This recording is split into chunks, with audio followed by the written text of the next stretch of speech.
Puntahan ho natin si Bato de la Rosa, mga kababayan. Ako, sinasabi ko sa inyo, umpisa pa lang halatado ko na 'to si Tobats eh. Ano? Halatado ko na ho ito, mga kababayan, na nako, biglang babalentong, biglang magiging pro-China, biglang magiging pro-Pilipinas. Kasi napupuruhan siya dito eh. 'Di ba, Ma'am Gloria Ramos? Oh, kamag-anak ko kaya yata kayo. Napupuruhan ho kasi si Bato de la Rosa dito, mga bossing. Yung pagiging pro-China nila, hindi na po nila yan maitatago o maikukubli, mga bossing. Halos mamamayang Pilipino, basa yung kanilang gawain. Ulitin po natin, yung sinabi ni Bato de la Rosa noong Pebrero 13, mga kababayan, na willing daw po siya makipagbakbakan para sa West Philippine Sea. Baka magalit sa iyo ang dating Pangulong Duterte niyan at si Inday Sara Duterte. Sa sinasabi mong yan. Baka mapagalitan sila ni Xi Jinping. Hindi, baka pinayagan na po. Ano? Baka pinayagan na. Sige, Bato, gawin mo yung style ko nung ako ay kumakampanya nung 2016. Utuin mo sila.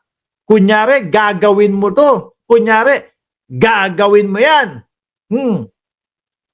Di ba? Pero kapag ka nanalo na, wag na. Okay na yun. Di ba? Pero malupit ang dating Pangulong Duterte, ipinagmalaki pa sa atin yun.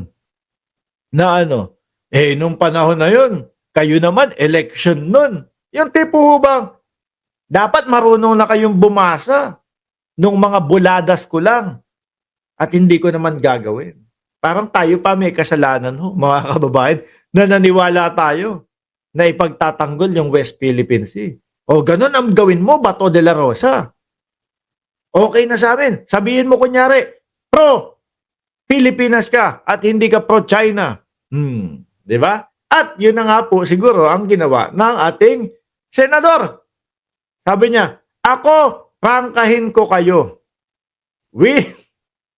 Hindi ko pa nababasa, matatawa ka na sa sinasabi ni Tobats no? Ako, prangkahin ko kayo. Willing akong magpakamatay diyan sa West Philippine Sea. Kung sabihin nila na pro-China ako. Para po sa boto ninyo. Willing akong magpakamatay para sa West Philippine Sea. Pero tahimik ho sila, mga kababayan, nung malayo pa ang eleksyon. May bumabagsak. Si Bato yata nagalit doon sa taas. May bumabagsak. Nung panahon po ng malayo pa ang eleksyon, tahimik po sila. Yung kampo po nila, mga kababayan, tingnan mo silang magkakasama. Halatang halata yung galawan nila at yung kilusan nila. Sila Marcoleta, si Marcoleta, huli sa sarili niyang bibig. Ano sabi? No West Philippine Sea. Kaya lang mga bossing chief sir, nung pinagmasdan nila yung reaksyon ng mamamayang Pilipino, ayun, biglang umatras. Pangalan lang naman yung tinutukoy ko, biglang napaganon. No? Biglang, para sa akin po, dapat ipaglaban natin yan. Yung tipo kong ganun, mga kababayan, kasi, ang nakikita ko, sa samahan nila, gusto nilang iplanta sa utak ng mamamayang Pilipino na hindi na sa atin yan. No? Na wala na tayong karapatan dyan. Di ba sabi tuloy sa iyo, Bato, ni Ronaldo Jaime, ngayon na lang niya sinasabi yan kasi malapit na ang botohan. Style mo, bulok, Bato. Ganyan po talaga ang iisipin ng sambayan ng Pilipino. Kaya nga po, mga bossing kaya nga po napatanong tayo dito sa ating survey. Nagjajabol ba si Buloyski sa Oblo? Ang layo, na may sumagot naman, Sabi, yes, patagilid para di kita nung preso. 58%. Sabi, no, di na tumatayo, 42%. Hindi, naisingit ko lang yan. No, para naman hindi tayo masyado seryoso. Oh, eto mga kababayan, 'di ba? Halata nyo yung galawan ng grupo nila Inday Sara Duterte. Dating pangulo, siya nakaupo, walang ginawa. Oh, ang vice presidente ngayon, ni wala tayong marinig na pagkampi man lang sa ating bayan, sa Pilipinas. No? No comment nga daw ho. Marcoleta, oh, gusto tayong turuan na no West Philippine Sea. Medyo kumambyo na nga lang ho dahil hindi maganda ang reaksyon ng mga botante. Bato de la Rosa pa kaya? Na alam naman natin na himod wet packs kay dating Pangulong Duterte to. Ang safe lang sa kanila ngayon dyan sa West Philippine Sea, si Bungo kasi hindi nagsasalita. Ano? Pero alam nyo na kung ano din ang ano niyan, kung ano din ang komento niyan sa West Philippine Sea. O tuloy natin. Sabi pa ni Bato de la Rosa, willing akong makipaggera dyan sa West Philippine Sea. Eh di wow, sino mapaniwala mo? Ito po, sabi nung isang nagngangalang Rafaela David, tama na ang buladas. Di ba? Senator Bato, para kang bato sa alon, no? Kung saan-saan napapadpad. Ay, ako naniniwala ako diyan. Lalo na ho, mga kababayan, nung panahon na namamayagpag yung ano ni Bato de la Rosa. Namamayagpag yung ano pangalan nun? Nung hearing ni Bato de la Rosa. Utang ina, talagang hindi mo, ay sorry. So, talagang hindi mo alam kung saan pupunta yung hearing. Walang patutunguhan. At yun na nga po, pideyalik. Ang bagsak, walang napala ang bayang Pilipinas. Naubos lang yung pondo para doon nang walang napala. Di ba? Totoo! Para sabi sa kanya, para kang bato sa alon kung saan-saan napapadpad. Kagaya na lang nung kanyang hearing na yun. Di ba? Noon pa man, bato na ang bibig mo, matigas, pero walang laman. Ay, kala ko utak ang sasabihin.